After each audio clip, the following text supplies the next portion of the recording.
ಒಟ್ಟೊಟ್ಟಿಗೆ ಇದ್ದ 40 ಸುಂಟರಗಾಳಿ 9 ರಾಜ್ಯಗಳಲ್ಲಿ ಭೀಕರ ವಾಯು ಪ್ರಹಾರ, ದೊಡ್ಡಣ್ಣನ ಎದೆಗೆ ಮತ್ತೊಂದು ಆಘಾತ. ನಮಸ್ಕಾರ ಸ್ನೇಹಿತರೆ, ಕ್ಯಾಲಿಫೋರ್ನಿಯಾದ ಕಾಡ್ಗಿಚ್ಚಿನ ನಂತರ ಅಮೆರಿಕದಲ್ಲಿ ಮತ್ತೊಂದು ಭೀಕರ ಪ್ರಾಕೃತಿಕ ವಿಕೋಪ ಉಂಟಾಗಿದೆ. ಈ ಸಲ ದೊಡ್ಡ ಪ್ರಮಾಣದಲ್ಲಿ ಸುಂಟರಗಾಳಿ ಎದ್ದು ವಿಧ್ವಂಸ ಸೃಷ್ಟಿಯಾಗಿದೆ.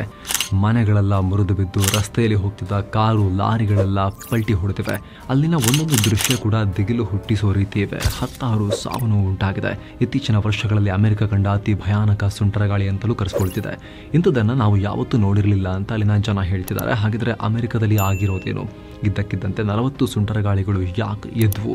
ಅಷ್ಟಕ್ಕೂ ಈ ಸುಂಟರಗಾಳಿ ಹುಟ್ಟೋದು ಹೇಗೆ? ವಿಶೇಷವಾಗಿ ಅಮೆರಿಕನೇ ಪದೇ ಪದೇ ಈ ವಿನಾಶಕ್ಕೆ ತುತ್ತಾಗೋದು ಯಾಕೆ? ಏನು ವಿಶೇಷ ಅಲ್ಲಿ? ಎಲ್ಲವನ್ನ ಈ ವಿಡಿಯೋದಲ್ಲಿ ನೋಡ್ತಾ ಹೋಗೋಣ. ಕಡೆ ತನಕ ಮಿಸ್ ಮಾಡದೆ ನೋಡಿ ಸ್ನೇಹಿತರೆ. ಶನಿವಾರ ಅಮೆರಿಕದ ದಕ್ಷಿಣ ಮತ್ತು ಮಧ್ಯ ಭಾಗದಲ್ಲಿ ಈ ಘಟನೆಯಾಗಿದೆ. ಸುಮಾರು 9 ರಾಜ್ಯಗಳಲ್ಲಿ ಸುಂಟರಗಾಳಿ ಎದ್ದಿದೆ. ನೀವೀಗ ಚಿತ್ರದಲ್ಲೂ ಕೂಡ ನೋಡ್ತಾ ಇದ್ದೀರಾ. ಇದೇ ಆ ಭಾಗ. ಅಲಬಾಮಾ, ಮಿಸೌರಿ, ಆರ್ಕಾನ್ಸಸ್, ಮಿಸಿಸಿಪ್ಪಿ, ಲೂಸಿಯಾನಾ, ಎಲಿನಾಯ್, ಇಂಡಿಯಾನಾ, ಟೆನೆಸಿ, ಓಕ್ಲಹಾಮಾ ರಾಜ್ಯಗಳಲ್ಲಿ ಸುಂಟರಗಾಳಿ ಎದ್ದಿದೆ. ಕಳೆದ 24 ಗಂಟೆಗಳ ಅವಧಿಯಲ್ಲಿ ಈ ರಾಜ್ಯಗಳಲ್ಲಿ ಕನಿಷ್ಠ 40 ಸುಂಟರಗಾಳಿ ಎದ್ದಿವೆ. ಜೊತೆಗೆ 500ಕ್ಕೂ ಅಧಿಕ ರೀತಿಯ ಹವಾಮಾನ ವೈಪರೀತ್ಯ ಉಂಟಾಗಿವೆ.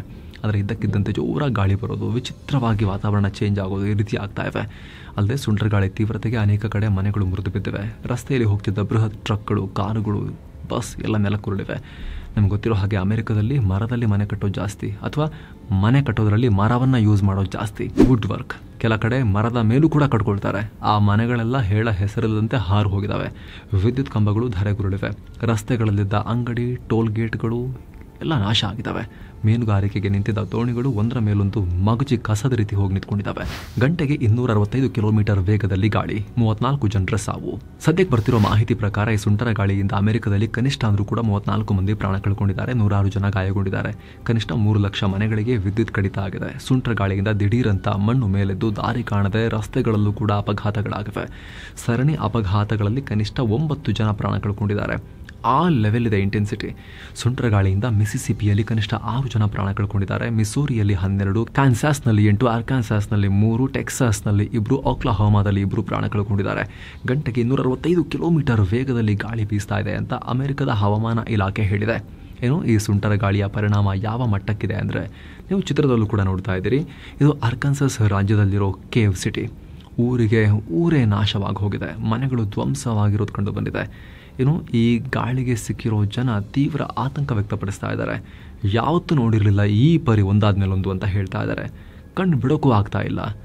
ಶಬ್ದ ಯಾವ ರೀತಿ ಅಂದರೆ ಕಿವಿ ಕಿತ್ತೋಬೇಕು, ಆ ರೀತಿ ಶಬ್ದವನ್ನು ಕೂಡ ಉತ್ಪತ್ತಿ ಮಾಡ್ತಾ ಇದೆ.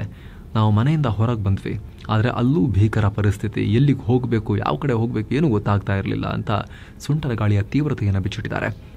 ಅಲ್ಲದೆ ವಾರ್ನಿಂಗ್ ಬಂದ ಕೂಡಲೇ ಅಂಗಡಿಯಲ್ಲಿದ್ದವರು, ಜಿಮ್ನಲ್ಲಿದ್ದವರು, ಯಾರ್ಯಾರು ಎಲ್ಲಿದ್ದರು ಅಲ್ಲೇ ಇರೋಕ್ಕೆ ಸೂಚನೆ ಕೊಡಲಾಗಿತ್ತು.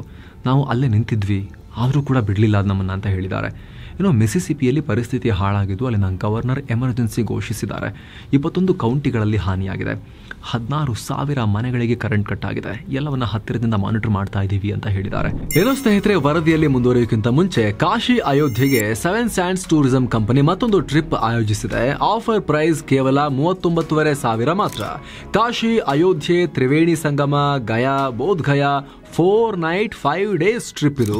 ಇದರಲ್ಲಿ flight tickets, 3 star hotel stay, all meals, ದರ್ಶನ, AC transport, boating and auto charges, 24/7 tour manager ಸೌಲಭ್ಯ ಎಲ್ಲವೂ ಇರುತ್ತೆ. ವಿಶೇಷವಾಗಿ ಹಿರಿಯ ನಾಗರಿಕರಿಗೆ ಸ್ಪೆಷಲ್ ಕೇರ್ ಕೂಡ ಇರುತ್ತೆ. ಹೊರಡೋ ದಿನ 4 ಏಪ್ರಿಲ್ 2025. ಕೆಲವೇ ಸೀಟುಗಳು ಲಭ್ಯ. ಆಸಕ್ತರು ಈ ನಂಬರ್ಗೆ ಕಾಲ್ ಮಾಡೋ ಮೂಲಕ ನಿಮ್ಮ ಸೀಟನ್ನ ಕೂಡ ಬುಕ್ ಮಾಡಬಹುದು. ಬನ್ನಿ ಈಗ ವರದಿಯಲ್ಲಿ ಮುಂದುವರಿಯೋಣ. ಇನ್ನೂ ಕಾದಿದೆ ಸಂಕಷ್ಟ. ಸದ್ಯ ಅಮೆರಿಕದಲ್ಲಿ ಎದ್ದಿರೋ ಈ ಬಿರುಗಾಳಿಯಿಂದ ದೇಶಾದ್ಯಂತ 130 ಕಡೆ ಅಗ್ನಿ ಅನಾಹುತ ಉಂಟಾಗಿದೆ, ಕಾಡ್ಗಿಚ್ಚು ಉಂಟಾಗಿದೆ. ಇಲ್ಲಿ ತನಕ ಕನಿಷ್ಠ 300 ಮನೆಗಳು ನಾಶವಾಗಿವೆ. ಓಕ್ಲಹೋಮಾದಲ್ಲಂತೂ 1,70,000 ಎಕರೆ ಪ್ರದೇಶ ಸುಟ್ಟು ಹೋಗಿದೆ. ರಸ್ತೆಯಲ್ಲಿ ನಿಂತಿದ್ದ ವಾಹನಗಳಿಗೂ ಹಾನಿಯಾಗಿದೆ. ಕಾಡ್ಗಿಚ್ಚು ಮತ್ತಷ್ಟು ಹೆಚ್ಚಾಗಬಹುದು, ಮತ್ತಷ್ಟು ಸುಂಟರ ಗಾಳಿಯೂ ಏಳ್ಬೋದು ಅಂತ ಹವಾಮಾನ ಅಧಿಕಾರಿಗಳು ಹೇಳಿದ್ದಾರೆ. ಸದ್ಯಕ್ಕೆ 90 ಲಕ್ಷ ಜನ ತೀವ್ರ ಕಟ್ಟೆಚ್ಚರ ವಹಿಸಬೇಕು. ಅಲ್ಲಿ ಏನು ಬೇಕಾದರೂ ಆಗ್ಬೋದು. ಕನಿಷ್ಠ 10 ಕೋಟಿ ಜನ ಎಚ್ಚರಿಕೆಯಿಂದ ಇರಬೇಕು. ಪೂರ್ವ ಲೂಸಿಯಾನಾ ಮತ್ತು ಮಿಸಿಸಿಪ್ಪಿ, ಅಲಬಾಮಾ, ಪಶ್ಚಿಮ ಜಾರ್ಜಿಯಾ ಮತ್ತು ಫ್ಲೋರಿಡಾ ಪ್ರದೇಶದಲ್ಲೂ ಹೆಚ್ಚಿನ ಅಪಾಯ ಇದೆ ಅಂತ ಹವಾಮಾನ ಇಲಾಖೆ ಅಲರ್ಟ್ ಜಾರಿ ಮಾಡಿದೆ. ಸಾಕಷ್ಟು ಕಡೆಗಳಲ್ಲಿ ರೆಡ್ ಫ್ಲಾಗ್ ವಾರ್ನಿಂಗ್ ಕೊಡಲಾಗಿದೆ. ಈ ರೆಡ್ ಫ್ಲಾಗ್ ವಾರ್ನಿಂಗ್ ಕೊಟ್ಟರೆ ಹೈ ರಿಸ್ಕ್ ಇದೆ, ತುಂಬ ಅಪಾಯ ಇದೆ, ನೀವು ಎಚ್ಚರಿಕೆ ವಹಿಸಬೇಕು ಅಂತ. ಹಾಗೆ ನೋಡಿದ್ರೆ ಸ್ನೇಹಿತರೆ, ಅಮೆರಿಕದಲ್ಲಿ ಇದು ಹೊಸತೇನಲ್ಲ. ಒಂದು ಲೆಕ್ಕಾಚಾರದ ಪ್ರಕಾರ ಅಮೆರಿಕದಲ್ಲಿ 1200ಕ್ಕೂ ಅಧಿಕ ಸುಂಟರ ಗಾಳಿಗಳು ಏಳ್ತಾನೆ ಇರ್ತವೆ ಪ್ರತಿ ವರ್ಷ. ಈ ಟೆಕ್ಸಾಸ್, ಓಕ್ಲಹೋಮಾ ಮತ್ತು ಕ್ಯಾನ್ಸಸ್ ರಾಜ್ಯಗಳಲ್ಲಿ ಇದು ಕಾಮನ್ ಅನ್ನೋ ರೀತಿಯಾಗಿದೆ. ಲಾಸ್ಟ್ ಇಯರ್ 2024ರಲ್ಲಿ ಬರೀ ಸುಂಟರಗಾಳಿಗೆ ಅಮೆರಿಕದಾದ್ಯಂತ 54 ಮಂದಿ ಪ್ರಾಣ ಕಳ್ಕೊಂಡಿದ್ರು. 1840ರಲ್ಲಿ 317 ಜನ, 1896ರಲ್ಲಿ 255 ಜನ, 1925ರಲ್ಲಿ ಮಿಸೋರಿ, ಇಲಿನಾಯ್, ಇಂಡಿಯಾನಾಗಳಲ್ಲಿ 695 ಜನ ಸಾವನ್ನಪ್ಪಿದ್ರು. 1936ರಲ್ಲಿ 216 ಜನ ಸುಂಟರಗಾಳಿಯ ಆರ್ಭಟಕ್ಕೆ ಬಲಿಯಾಗಿದ್ರು. ಹೀಗಾಗಿ ಅಮೆರಿಕದಲ್ಲಿ ಸುಂಟರಗಾಳಿ ಅಂದರೆ ತುಂಬ ಭಯ ಇರುತ್ತೆ, ತುಂಬ ಕಾಮನ್ ನೈಸರ್ಗಿಕ ವಿಕೋಪ ಅಲ್ಲಿ. ಹಾಗಿದ್ರೆ ಅಮೆರಿಕದಲ್ಲಿ ಯಾಕೆ ಹೆಚ್ಚಾಗುತ್ತೆ ಅದು ಗೊತ್ತಾಗಬೇಕು ಅಂದರೆ ಸುಂಟರಗಾಳಿ ಹೇಗೆ ರೂಪುಗೊಳ್ಳುತ್ತೆ ಅಂತ ನಾವು ಕ್ವಿಕ್ಕಾಗಿ ತಿಳ್ಕೋಬೇಕು. ಸಿಂಪಲ್ ಆಗಿ ಹೇಳಬೇಕು ಅಂದರೆ ವಾಯುಮಂಡಲದಲ್ಲಿ ಅಂದರೆ ಭೂಮಿಯಿಂದ 9ರಿಂದ 14 ಕಿಲೋಮೀಟರ್ ಎತ್ತರದಲ್ಲಿ ಗಾಳಿಯ ವೇಗ ಮತ್ತು ಉಷ್ಣಾಂಶದ ಏರುಪೇರಿನಿಂದ ಸುಂಟರಗಾಳಿ ಉಂಟಾಗುತ್ತೆ. ಒಂದು ಕಡೆಯಿಂದ ಶೀತಗಾಳಿ, ಮತ್ತೊಂದು ಕಡೆಯಿಂದ ಡ್ರೈ ಒಣಗಾಳಿ ಬೀಸುತ್ತೆ. ಆ ಎರಡೂ ಸಂಧಿಸಿದಾಗ ಅಸ್ಥಿರತೆ ಉಂಟಾಗಿ ಈ ರೀತಿಯಾಗುತ್ತೆ. ಈಗ ಅಮೆರಿಕ ಉದಾಹರಣೆಯನ್ನೇ ತಗೊಂಡು ಸಿಂಪಲ್ ಆಗಿ ಅರ್ಥ ಮಾಡ್ಕೊಳ್ಳೋಣ. ಅಮೆರಿಕದಲ್ಲಿ ಈ ಗಲ್ಫ್ ಆಫ್ ಮೆಕ್ಸಿಕೋ ಭಾಗದಿಂದ ಬೆಚ್ಚಗಿನ ಗಾಳಿ ಬೀಸುತ್ತೆ, ಬೇಸಿಗೆಯಲ್ಲಿ ಹೆಚ್ಚು. ಸೇಮ್ ಟೈಮ್ ಕೆನಡಾ ಮತ್ತು ಆ ಕಡೆಯಿಂದ ಶೀತಗಾಳಿ ಬೀಸುತ್ತೆ. ಕೆನಡಾದಿಂದ ಯಾಕೆ ಶೀತಗಾಳಿ ಅನ್ನೋ ಪ್ರಶ್ನೆ ಬಂದರೆ ಇದು ನಾರ್ತ್ ಪೋಲ್ಗೆ ಹತ್ತಿರದಲ್ಲಿದೆ, ಹಾಗಾಗಿ ಅಲ್ಲಿಂದ ಶೀತಗಾಳಿ ಬರುತ್ತೆ. ಈ ಎರಡರ ನಡುವೆ ಈ ಕಡೆ ಸೌತ್ ವೆಸ್ಟರ್ನ್ ಭಾಗದಿಂದ ಅಂದರೆ ನ್ಯೂ ಮೆಕ್ಸಿಕೋ, ಆರಿಜೋನಾ, ನೆವಾಡಾ ರಾಜ್ಯಗಳ ಮರುಭೂಮಿಯಿಂದ ಬಿಸಿ ಗಾಳಿ ಬೀಸುತ್ತೆ. ಇವು ಮೂರು ಸೇರಿದಾಗ ಗಾಳಿಯ ವೇಗ ಮತ್ತು ಉಷ್ಣಾಂಶದಲ್ಲಿ ಬದಲಾವಣೆಯಾಗಿ ಇನ್ಸ್ಟೆಬಿಲಿಟಿ, ಅಸ್ಥಿರತೆ ಉಂಟಾಗುತ್ತೆ. ಈಗ ನೀವೊಂದು ಚಿತ್ರವನ್ನು ಕೂಡ ನೋಡ್ತಾ ಇದ್ದೀರಿ. ಇದು ಜೆಟ್ ಸ್ಟ್ರೀಮ್. ಇದು ಭೂಮಿಯಿಂದ 9ರಿಂದ 14 ಕಿಲೋಮೀಟರ್ ಎತ್ತರದಲ್ಲಿರುತ್ತೆ. ಇಲ್ಲಿ ಗಾಳಿ ಗಂಟೆಗೆ 300 ಕಿಲೋಮೀಟರ್ ವೇಗದಲ್ಲಿ ಬೀಸ್ತಾ ಇರುತ್ತೆ. ಇದು ಪಶ್ಚಿಮದಿಂದ ಪೂರ್ವಕ್ಕೆ ಜೋರು. ಇದೇ ಕಾರಣಕ್ಕೆ ನಮ್ಮ ವಿಮಾನಗಳು ಪೂರ್ವದಿಂದ ಪಶ್ಚಿಮಕ್ಕೆ ಹೋದರೆ ಲೇಟಾಗಿ ಬರ್ತವೆ, ಅದೇ ಪಶ್ಚಿಮದಿಂದ ಪೂರ್ವಕ್ಕೆ ಬರುವಾಗ ಬೇಗ ಬಂದುಬಿಡ್ತವೆ. ಸೊ ಇಷ್ಟು ವೇಗವಾಗಿ ಗಾಳಿ ಬೀಸೋ ಜಾಗಕ್ಕೆ ಈ ಎಲ್ಲ ರೀತಿಯ ಉಷ್ಣಾಂಶದ ಗಾಳಿಗಳು ಬಂದಾಗ ಅಲ್ಲೊಂದು ಸುಳಿ ಸೃಷ್ಟಿಯಾಗುತ್ತೆ.